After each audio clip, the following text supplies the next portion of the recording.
Hey guys, welcome back to my channel. Today we're doing a video all on being a mom, and these are the top 5 mistakes I have made as a mom. If you guys are new to my channel, hello, welcome. I have 3 kids, twin girls, June and Violet, who are 4, and then Owen is 22 months old. If you guys enjoyed today's video, I would love it if you would give it a thumbs up. It really does help me out.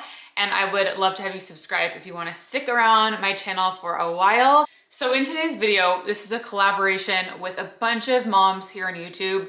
We all decided it'd be a fun topic to talk about because we're going to keep it lighthearted, but also just uplifting and encouraging to you guys, because being a mom is hard and there's so much that goes into it every single day and night. It never ends.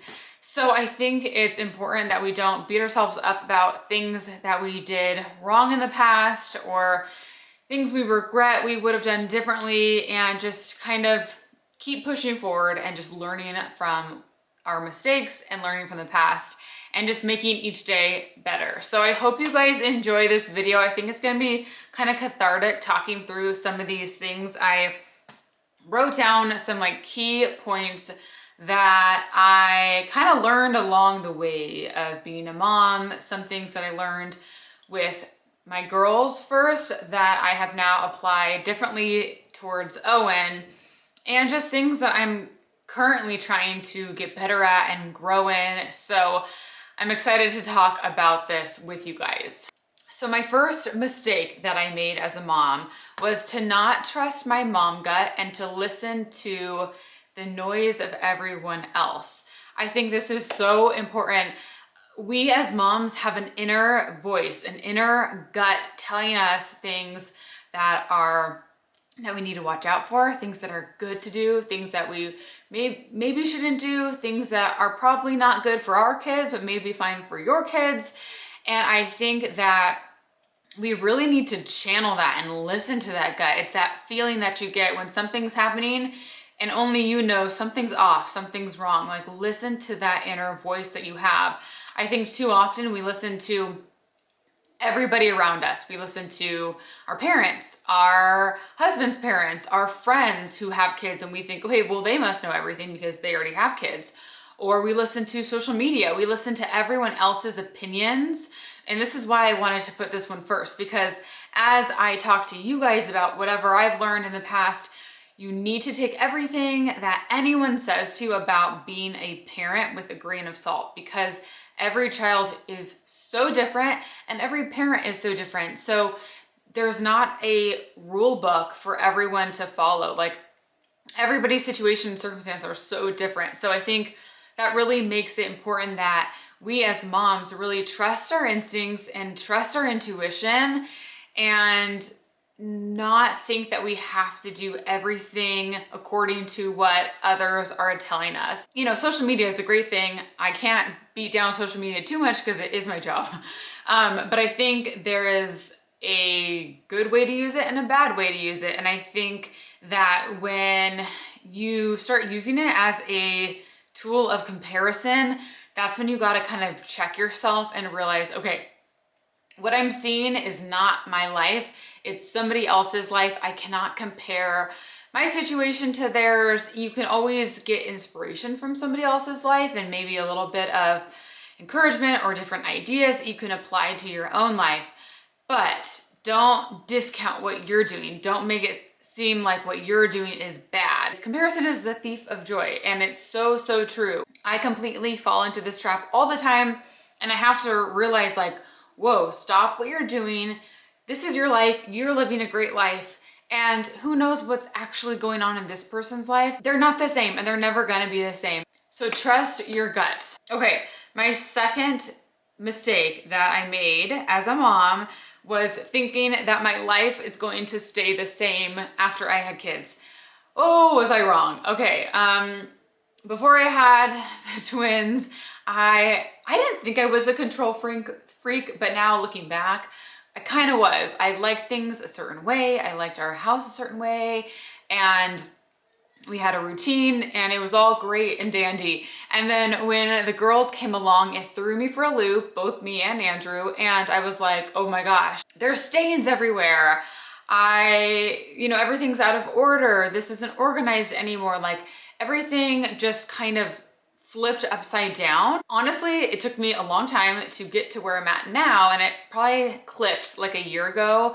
And I was just thinking, life is not ever gonna be how it was before kids. But I have waited my whole life to be a mom and have kids, and this is where we're at right now. I am finally in this wonderful time that I've always dreamed of.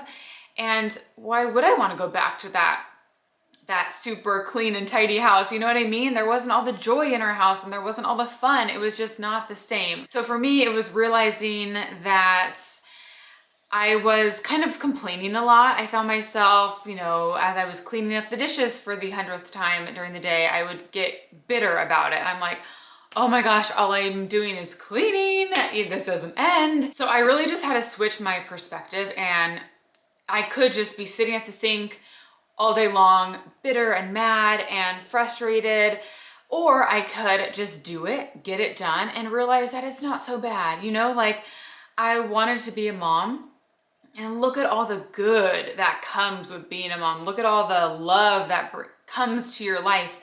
And these are just things that come with it. It's so easy to complain and to get in this little hole about, woe's me, and look at all this I have to do all day long. And it's just a bad cycle to get into because it won't change. And every day at our house is pretty much routine and the same thing. So if I have that mindset, it's going to be every single day. And it's all these little moments that make up your life. It's the moments when you're doing the dishes. It's the moments when you're cleaning up the kids' toys.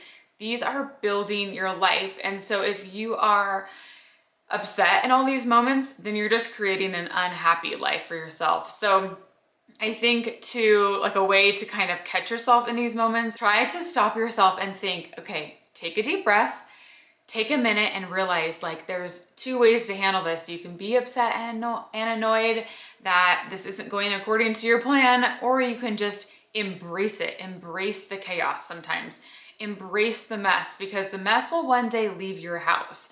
Once your kids are grown, it's gonna be quiet one day.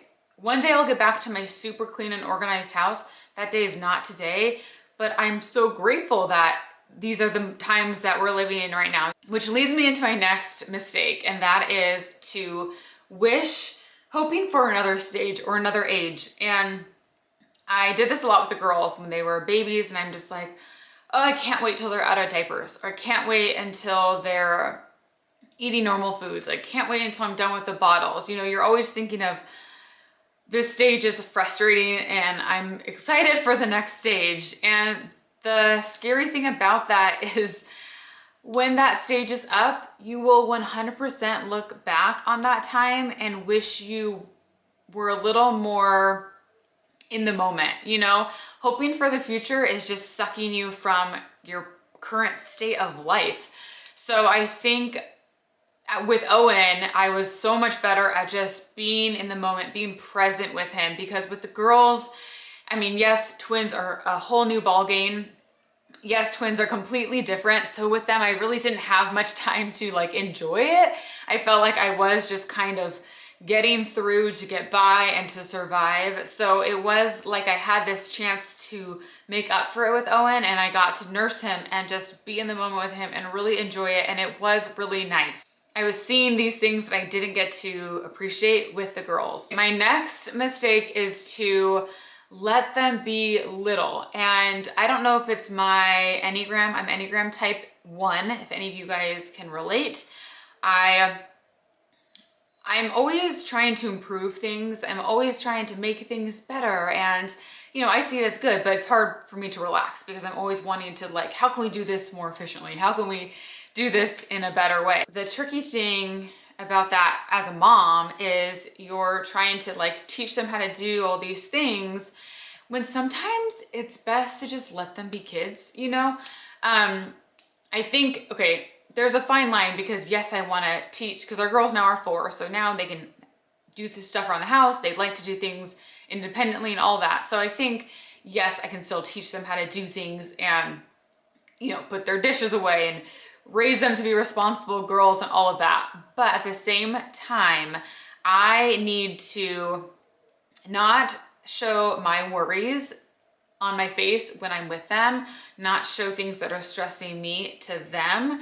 It's more of like letting them be innocent and young and in this magical time of their lives without showing them too much of the outside world. I think especially now, like with everything that's gone on recently in this past year or so, it just feels heavy.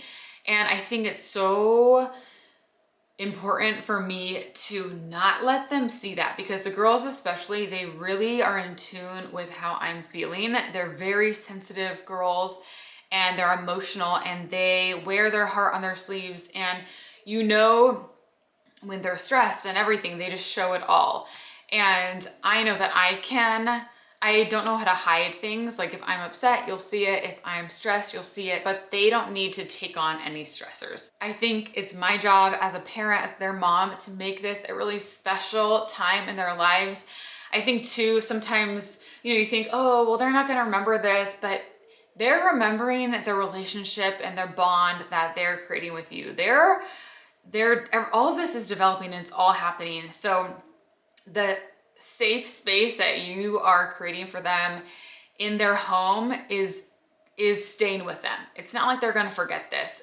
I feel like I want our house to be a place where they feel loved, they feel heard, they feel safe, and I need to do everything in my power to really protect that and let them be kids. That kind of leads into my last mistake that, again, I think I made more so with them when they were little, and I'm really trying to do a lot better at this, and that is to not take things too seriously. When little things are going wrong throughout the day, it's so easy to let that get to you and bog you down. But at the end of the day, when you look big picture, they're not gonna matter. And most likely in a few years down the road, you're gonna laugh at these things when you have a blowout at Disneyland. If you are at a park and it starts raining and you think the day's ruined, you're gonna look back and think, oh my gosh, that was so fun, that was so funny. And I think it's those moments where things maybe do go wrong, where those are moments that bring you guys as a family closer together, and they're things that you can look back on and smile about.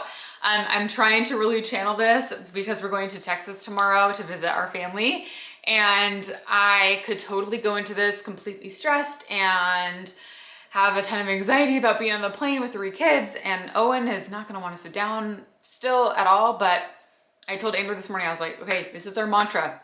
This is gonna be an adventure. Tell yourself that some things aren't worth the fight. You gotta pick your battles. I think this year has really shown me that life is short and there's no point in waiting a couple years to start living your life. Live your life now. Don't wait for when your kids are older. Don't wait for when you're in a bigger house or when you are financially more stable, whatever it is. Don't wait until the moment is right to live your life. These are the moments making up your life now. So that is it for today's video. I hope you guys enjoyed hearing me talk about all these things. So now it's your turn. Leave a comment down below. Let me know one thing that you have learned from, a mistake that you made in the past that you are doing differently now as a mom. I would love to hear it. And I just really appreciate you guys. Thank you for spending some time with me today, and I will see you very soon.